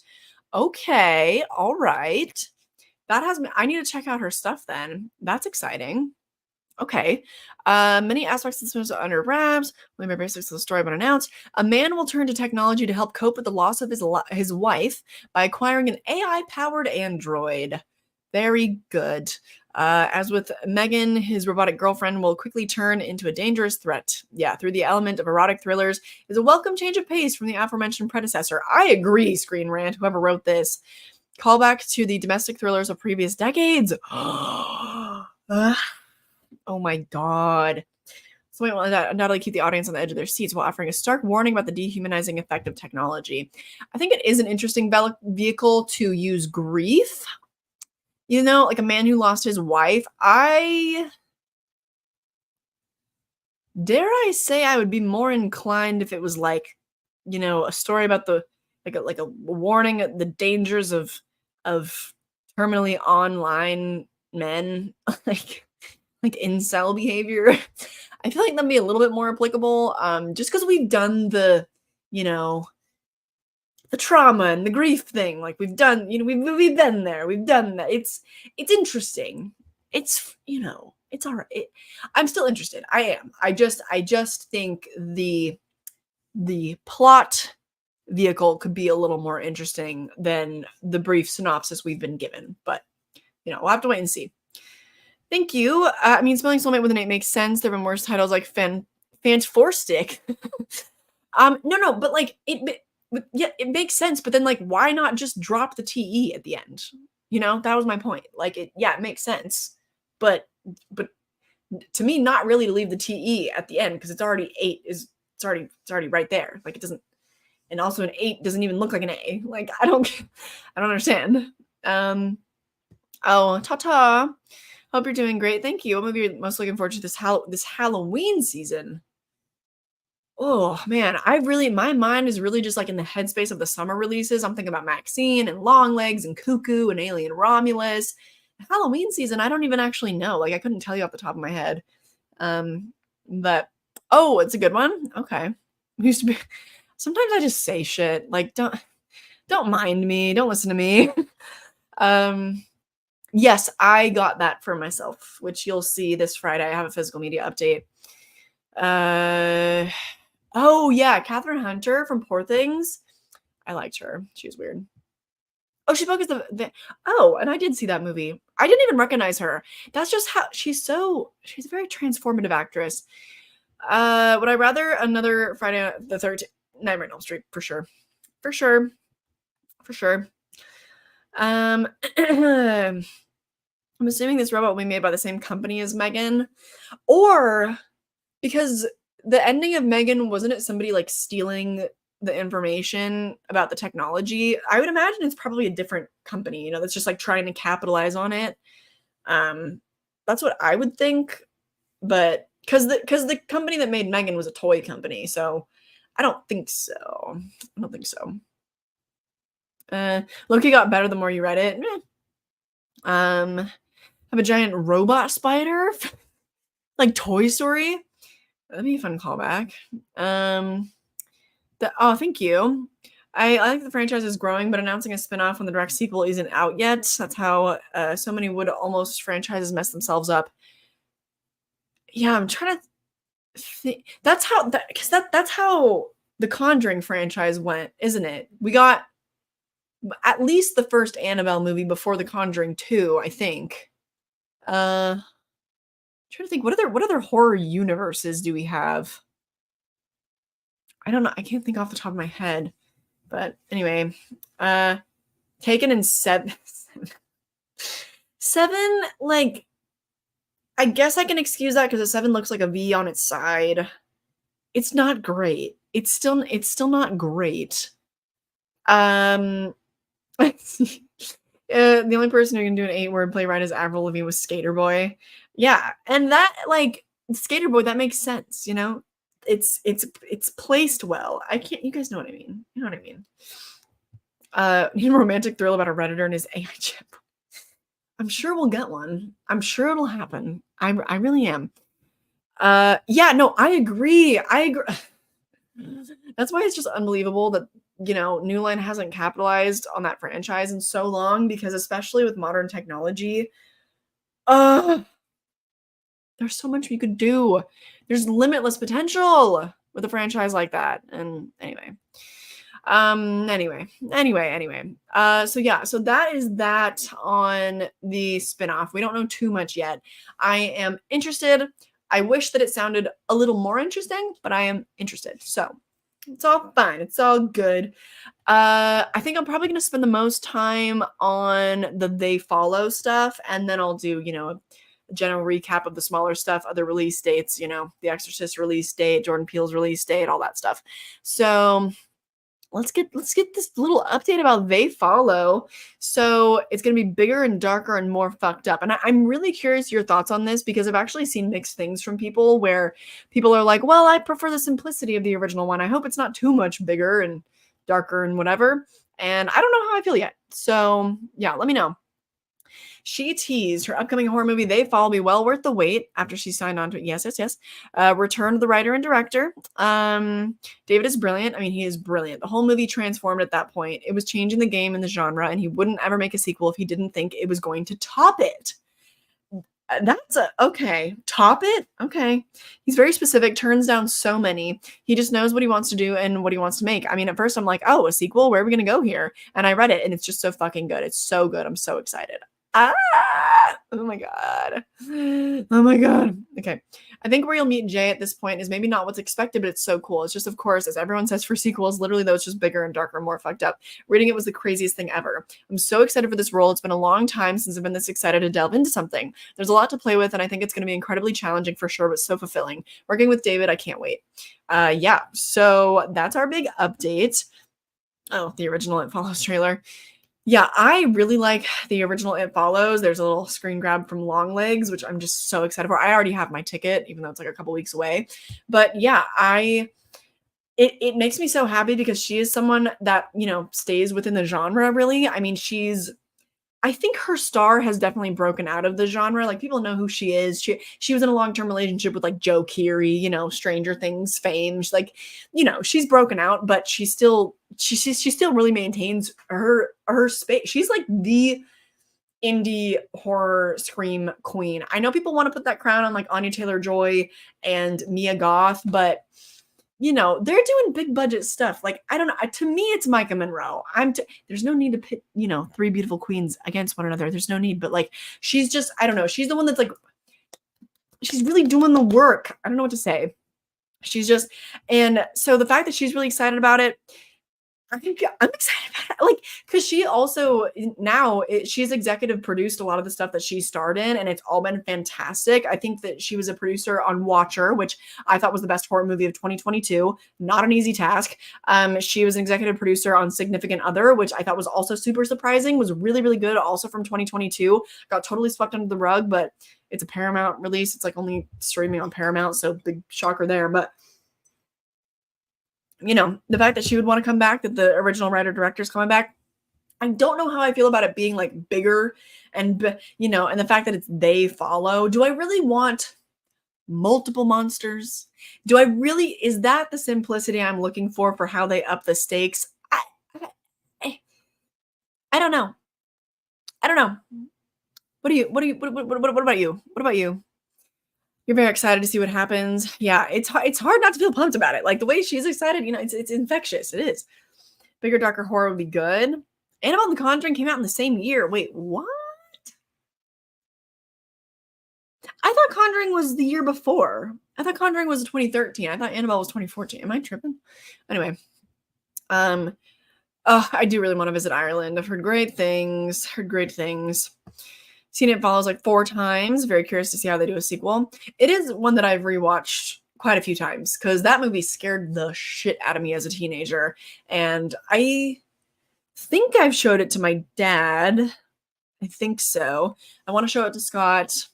I've showed it to plenty of my friends. Like, back when I was a teenager, it was a good one, It was really scary, especially as a teenager, like before you're really sexually active, because you're like, oh my God. Oh my God. Let's see. You haven't seen It Follows? Ooh, do that. I have trust and faith in Micah and the director. And the director also made Under the Silver Lake, which I haven't seen. That's the one with Andrew Garfield, right? And that's supposed to be really, really good, but I haven't seen that one. Watch it. Watch it. Although I do wonder if you still haven't seen It Follows, if you go and watch it, if it's gonna seem really conventional to you because it was it was made in the early 2010s, so it was kind of, it was around the time when James Wan jump scare, paranormal horror became the dominant thing. So I wonder if now, if you go back, it'll seem conventional, but like at the time, it was a lot and it was so good. So I don't know. I'm like, I don't want to hype it up too much. I don't want to hype it up too much. The Conjure, yeah. Thank you. Maybe they change the mechanics how the demon is passed. Yeah, true.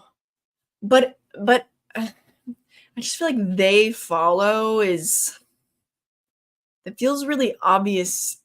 It feels really obvious what the new like premise is gonna be, but I'm trying to think like what else it could mean. I'm like, maybe past victims would now be possessed or be ghosts or something, and then they're all coming at you, or like people that she passed it on to, would come back and retaliate as in paranormal form, or I don't know. Yeah. Oh, and Riley Keough. Oh, I love her. Love her. And Topher Grace. Nice. But they maintain the ambiguity of the time frame it's set in. I loved all the weird technology. And yeah, that's such a weird thing about that movie. The freaking clamshell reading device. Like, what even? Nobody's ever gotten over that, I still see posts on Twitter, like at least a few times a year, like, what was up with this clamshell thing? Anyway, sounds like it's up my alley, honestly. The demon only passes not through butt stuff. Oh my god. Yeah, ass demon. Yeah, it was, true, travel road trip horror. I didn't even think about that. That's true. But they do, like, they go back home though, and this tastes so bad right now. I can't even tell you. Drinking coffee through a metal straw is actually not a good idea. But, love me a reusable straw. Anyway, Francisco, oh my god. That's honestly, how would that work? Yeah, there's a oh my god, okay, walk with me. Okay, what if Micah Monroe's character now is in some sort of like dead end relationship, and like, I don't know, this is like a common joke like in the gay community, but like, when a couple decides to be polyamorous to like spice things up, or try to like fix their relationship or whatever, and it just never really works. Excuse me. What if Micah Monroe has found herself in such a relationship, and then they do have they have a four-way, and then that literally, like, I don't hate that idea, like, at all. I don't hate that at all. That'd be it'd be hard not to laugh, is the only thing. And I actually really enjoy the serious tone of the original It Follows. It's very self-serious, and it works that way. So I don't know if I want to be laughing at a sequel, but it wouldn't be the weirdest plot I've ever heard. Sure. I'm still drinking it. Yeah, I want to finish my coffee, I guess. Let her cook. Your first horror cinema experience? And it's supposed to be really good. I'm really excited for it. So anyway, okay, I think the last long piece of news, long-ish, is the Terrifier 3 casting announcement, which I think is fun. Jason Patrick joins the cast of Horror Pick. Well, of Horror Pick. That's a weirdly written title. Sorry. Filming wraps and new image released. Yeah, so this guy, if you don't recognize him, is from The Lost Boys. Fun. There also was a little snippet of Damien Leone being interviewed and like talking about what to expect from Terrifier 3. I don't know if you guys want to watch that together. It was something that I found on Twitter. Let me know, because I would be interested. I don't think that he would give us like a synopsis. Also, realistically, he probably just would be going on about like, yeah, Terrifier 3 is even bigger and bloodier and more, it's just more. That's probably all it would be, but I don't know. I'd kind of be interested. Character details are under wraps, but we get the first look. Here he is. Yes, yes. Art Clown. Yes, on Christmas Eve. Returning cast includes Lauren Lavera. Excuse me. Yes, yes, yes. All those people. Oh, I think they moved the release date up since the last time we talked about it. It originally was going to be releasing on October 25th, which I thought was cool and fun. Like, I thought that was a good time to release it because still spooky season, but then like closer to Christmas time, like when the movie takes place. So, but that's fine. I guess this is one of my most hotly anticipated movies of the spooky season. Someone was asking about that earlier, and I didn't know. But yes, blah, blah, blah. Do we get anything else? Oh yeah. He talked about casting him. To say it's an honor and a privilege having Jason on board is an understatement. He's one of the best actors of his generation and has a deep respect for this franchise and his craft, which is why I'm thrilled for fans to see his pivotal role in the Terrifier universe. It's not every day I get to work with the star of some of my favorite films. You know how I feel about The Lost Boys. So this has been a dream come true and a very exciting collaboration, to say the least. Woo! Yay. But you know, I don't remember ever really getting an update on how Terrifier 3 was being funded, because I know that it was like creative differences, why he lost funding for Terrifier 3. I can't remember what studio had backed him, but they backed out because he didn't want to take like their suggestions, and I don't think they ever really released details about that. I would assume like they maybe just wanted to scale back the gore and like try to give it an R rating or, you know, something like that, and Damien Leone was just like, no. But I don't know. I don't know. I can't remember if there was another studio that picked it up or if it ended up being self-funded. I don't know. I don't know. These are the questions the writers got to be asking. Sorry, I heard there was a really, really like big helicopter very close to my house just now. That was weird. That doesn't usually happen. Anyway, what I consider the Tremors movies as horror movies, like probably like creature features, yeah, creature feature horror. But I have only seen the original one, and I watched that when I was like 12 years old. So I don't know. Are you talking about Terrifier? Like it's as if it would be sort of a crossover with the Lost Boys. Yeah, that'd be cool. I don't think that's what we're gonna get, but that'd be cool. I wish they gave us even like anything about the character information. I wonder if he's gonna be like, since the kids are returning, I wonder if he'll be some sort of expert on like the entity of Art the Clown. I wonder if we're gonna get more of Art the Clown's backstory. I feel like I only watched Terrifier 2 once, and that movie was a lot to take in and process, so I don't really remember. But did we get any of like his origin stuff in that? I don't remember. I'm trying to think. Maybe his character would be like I don't know. I just feel like he's going to be some sort of intellectual that's going to join their posse to try to take down Art or something. I don't know. I fear I'm not really excited for this one. Why is that? Are you not really a Terrifier person? Wonder if he's going to be the post-credit scene introducing his character for Terrifier 4. Yeah, waiting until post-production to introduce a new character is pretty strange. It is strange, but also, like, they could be doing reshoots. You never know. Yeah, yeah, that's true. Well, but I thought we didn't see the aftermath of that. What if Art the Clown was human at one point, just like Freddy? I would sincerely hope not, because I don't see how that like couldn't feel super derivative. What I don't want any of the backstory of Art the Clown. Like, I don't really want to know where he comes from. I think any of the explanation would probably be dumb. Like, he's just this like demonic clown that regenerates when he feels like it. Like, that's all I need to know. I don't care. You know, it's the feds. It's the feds. He's an alien from the void. Okay.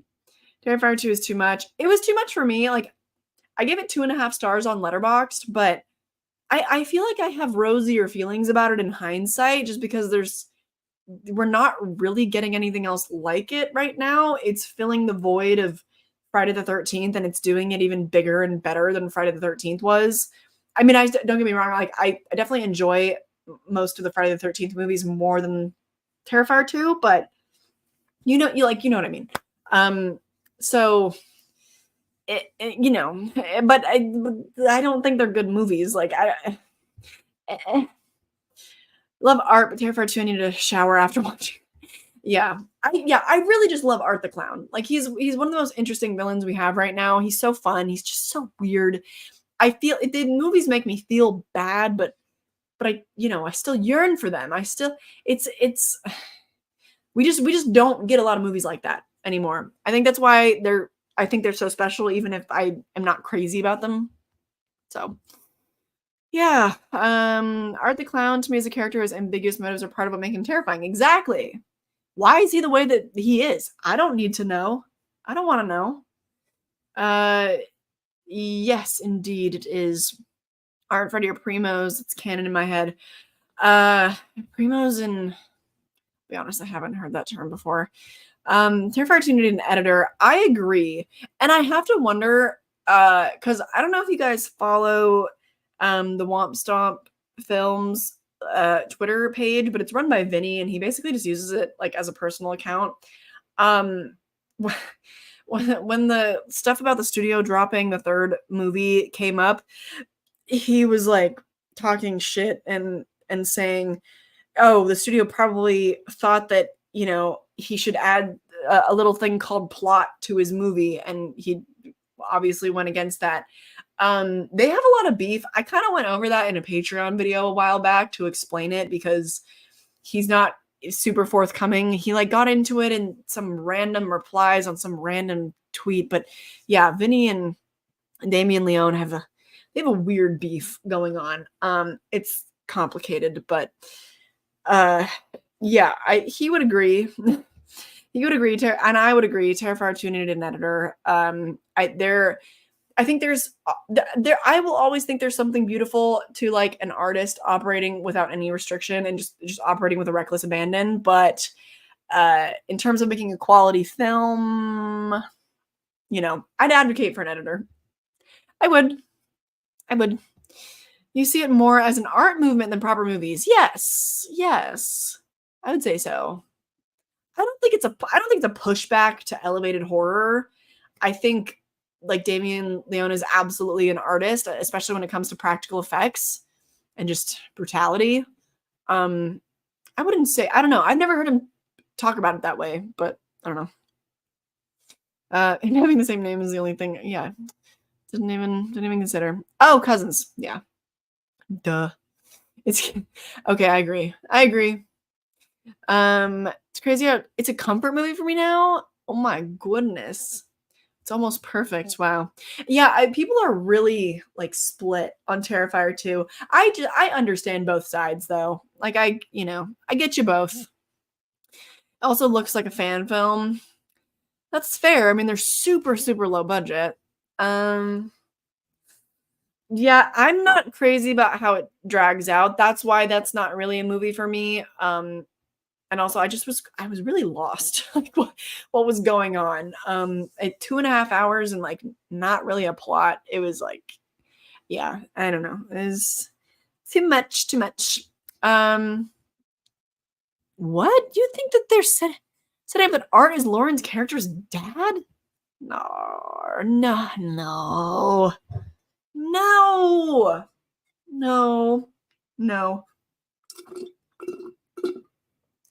Not saying I flat out disagree, because I don't remember enough about the movie. Like I can't even speculate on that, but I just don't want that. I just don't want that. Anyway, we got a lot of little stuff to go over.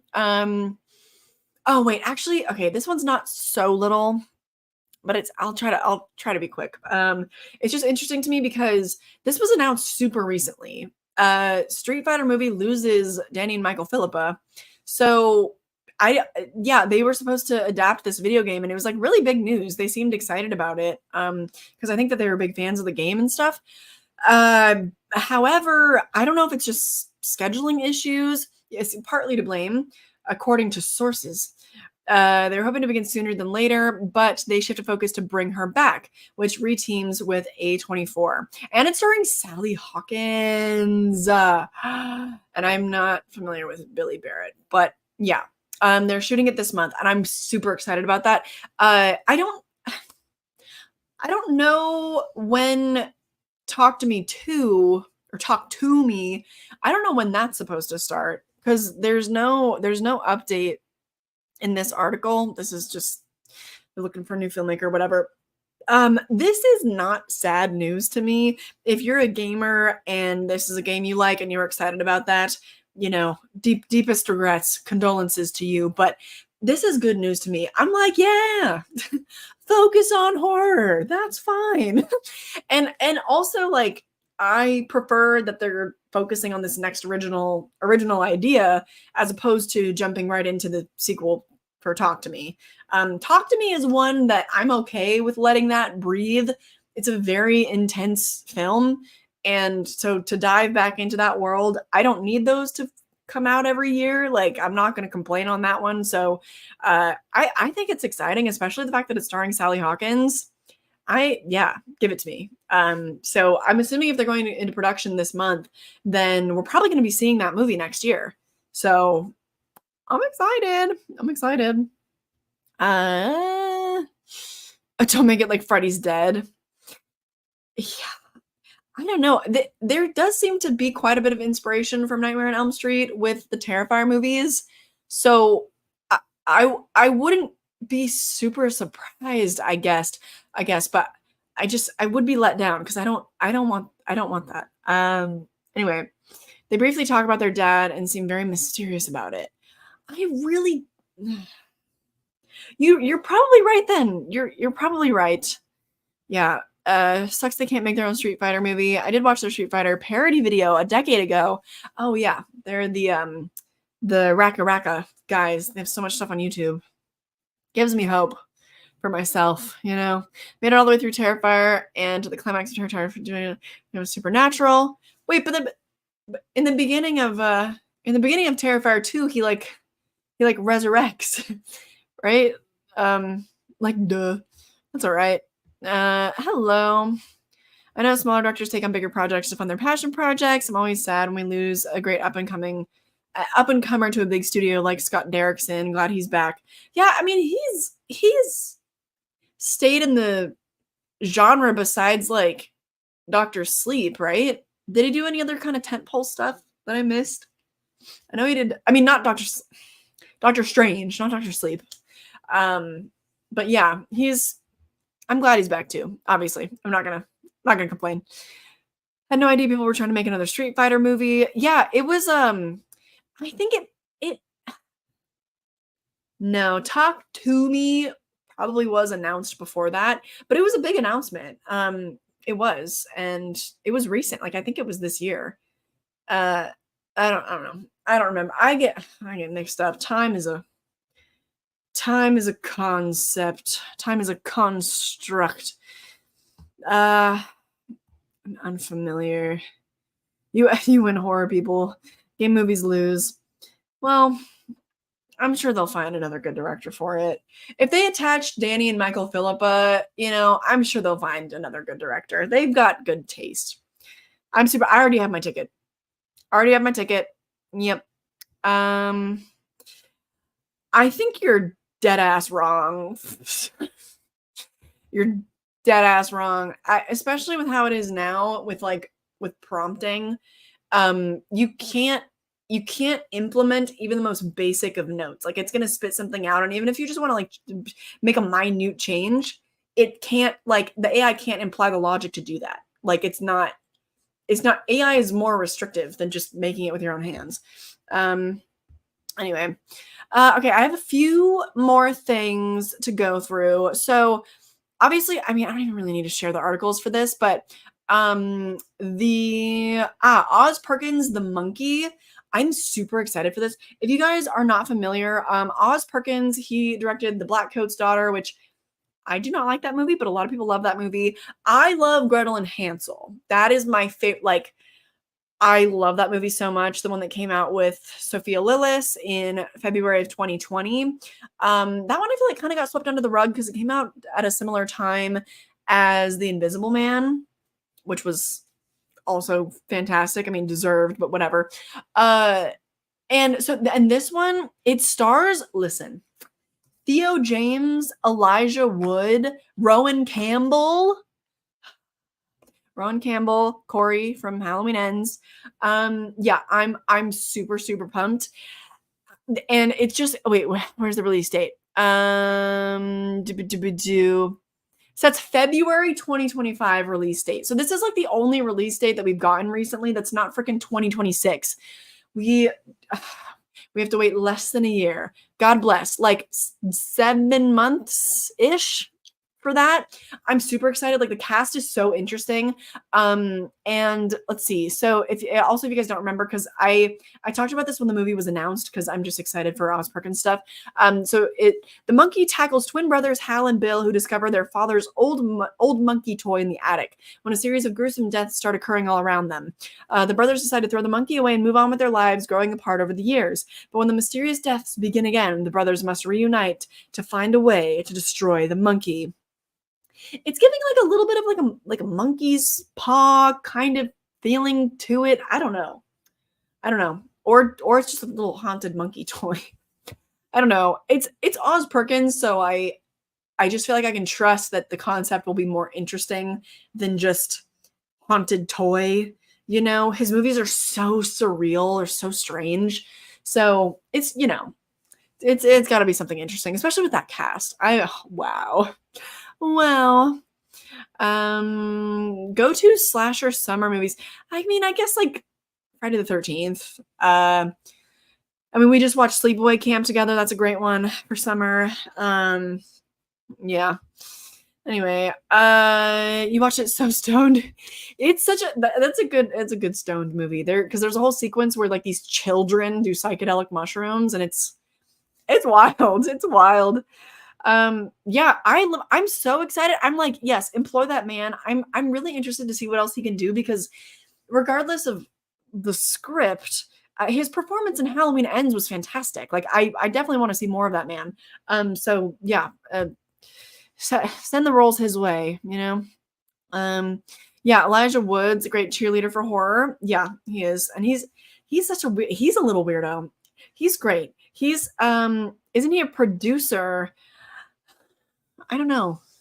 I don't really know enough about him, to be honest. But anyway, yeah. So I'm super excited about that. Also, release dates. Jordan Peele. We have to wait over 2 years for his next movie, when originally the original release date for his next film was supposed to be Christmas Day of this year.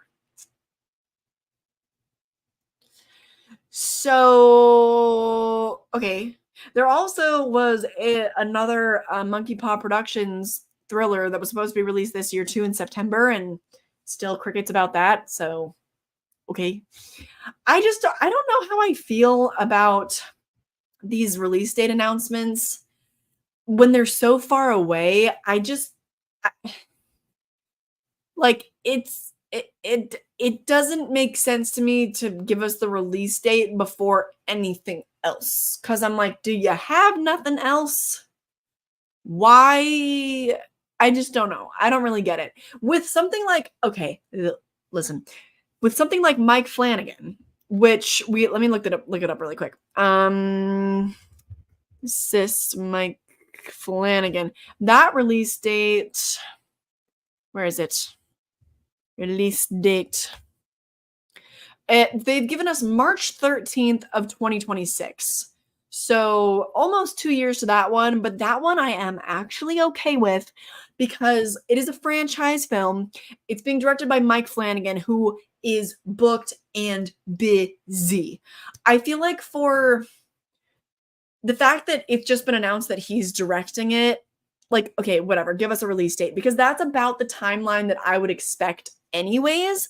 The fact that it's been, let's see, just about a year since we got, no, just about 2 years since we got Nope. Why am I like, why has this not been in motion? Like, nobody was expecting that Jordan Peele wasn't already working on something. Like, I assume that man has several scripts and is just like, what am I gonna do next? Like, I don't know, you know? So I don't that's, and the fact that he like runs his own Monkey Paw Productions and everything, I'm like, why would you? I don't know. It just, that just doesn't make sense to me. With Mike Flanagan, it makes sense because I'm like, okay, a little under 2 years, that makes sense. The production timeline to write, direct, edit, marketing, whatever, you know, for the next movie in that franchise. That makes sense. So I'm fine with it. The Jordan Peele timeline, I don't know. I don't understand. I'd rather get some cryptic details about it, like the working title, maybe. You know, what subgenre of horror is it going to be? Is it going to be horror?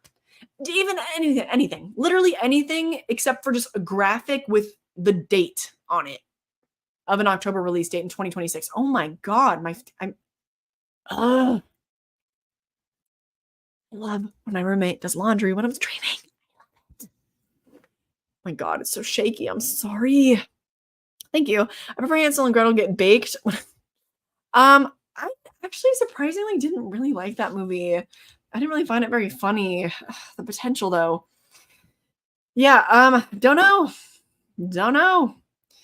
Couldn't tell ya.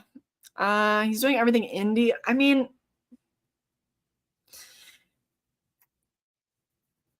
indie, all his releases have been pretty like massively successful. The man he's got millions of dollars to work with. Don't worry. Don't worry about Jordan Peele finding funding. Elijah Wood owns, founded Spectre Vision, which has given us Cooties, The Boy, Mandy. Oh, I didn't know that. That makes sense though. Yeah. Yeah, TV shows are way worse. Like season 1, wait till, yeah, I know. I mean, don't get me started on the state of TV. I don't want to talk about it. I know. That's what I'm saying. Like, it's like the It prequel series, how they just drop these little crumbs every now and then. And it's like, remember, we're still doing this. And it's like, yeah, but I was excited when you first mentioned it, but like now it's like, I don't know how to feel. It's like, whatever. Yeah, he has a movie coming out this year, Life of Chuck, which I thought about talking about, but I don't think it's horror, but I'm still really, really excited. It's starring Tom Hiddleston and like a really great cast. So I'm super, super excited about that one. It's also a Stephen King adaptation. So yeah, it makes sense. Like, he's got to do press for that. He's probably still in post-production. I think that one's releasing in September. So yeah, makes sense. I was a little underwhelmed by Nope too, and I saw it in theaters twice, back to back, like 2 days in a row. I went to see it, and the second time I felt like exactly the same, pretty much. So, yeah. No, it's just, I don't know if that's just how modern-ish houses are built in LA. Like, they have to, shake a bit to accommodate for earthquakes and stuff. They have to have some give so that they're not super rigid, so they don't like crumble and fall apart, So yes, the dryer causes the entire house to shake, and it feels like a little earthquake. It feels like a little aftershock every time. So yeah, I can't wait to move. Anyway, you can check out my review. I don't want to talk about it. Anyway, yeah, so it's just, I don't know, all these 2026 release dates, I'm just tired. Here's the difference.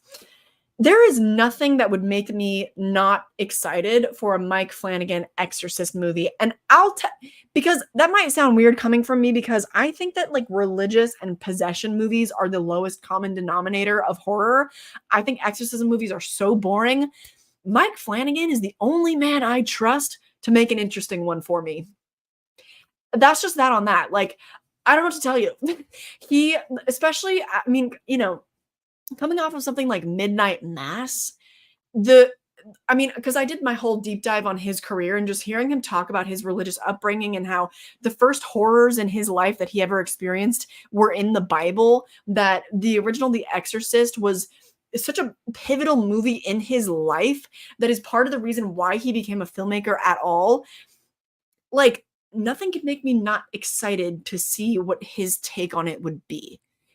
That man is he's gonna deliver something quality. He just is. It's just the fact of the matter. Like, so, that's why. Some cryptic random nothing news with just a release date from Jordan Peele, even though I'll sit down and I'll pay to watch whatever that man does, it just doesn't hit the same. It just doesn't hit the same. But that came out, I think that release date news, did that come out on the same day? I can't remember which came first. I don't know which one was copying the other or what, but whatever. Love Midnight Mass. Yeah, it was tough.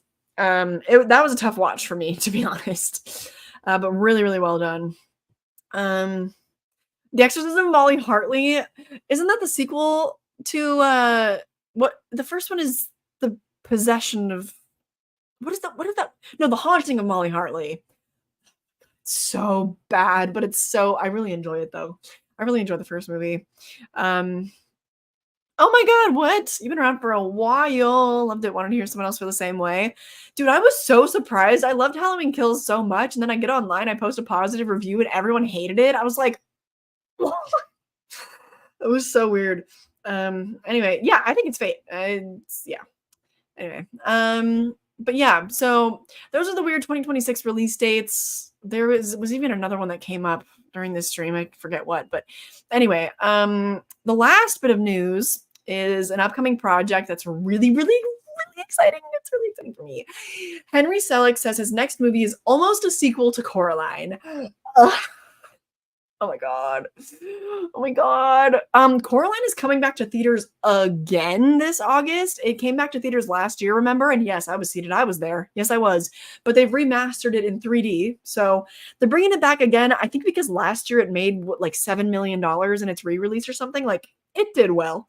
And that was just to promote like the new 4K Steelbook release, like the studio that made like Paranorman and what was the other one? It's the stop motion studio. They're releasing like a bunch of 4K steelbooks. So that was kind of like to promote that. And yes, I do have the 4K steelbook. Thank you, patron John Larberg. But yeah, they're releasing it again. And whatever, I might be seated again. I don't know. But yeah, he's making a stop motion animated adaptation of Neil Gaiman's novel, The Ocean at the End of the Lane. Neil Gaiman, I forget what else he's known for, but so he wrote Coraline, and he also wrote the comic series of The Sandman, which is a really, really phenomenal series on Netflix. My dad and I both really liked it. So that, like, so many good things involved. And then he also says that it's almost a sequel to Coraline, serving as something of a companion piece to the beloved Gaiman Selick stop motion collaboration from 2009. Instead of a child going to this other world with a monstrous mother, it's a monstrous mother who comes into our world to wreak havoc on a kid's life. Okay. Sure. Sure. I'm just, yeah. And then the book itself has also been described at the time as being similar thematically to Coraline. So in the novel, a middle-aged man returns to his childhood home to attend a funeral. Although the house he lived in is long gone, he is drawn to the farm at the end of the road, where when he was 7, he encountered a most remarkable girl, Letty Hempstock, and her mother and grandmother. He hasn't thought of Letty in decades, and yet as he sits by the pond, a pond that she'd claimed was an ocean, behind the ramshackle old farmhouse, the unremembered past comes flooding back, and it is a past too strange, too frightening, too dangerous to have happened to anyone, let alone a small boy. Okay. I don't want to read the book though, because I don't want spoilers for this. Like, I'm really excited. I thought I would end off on some happy news because I love Henry Selick.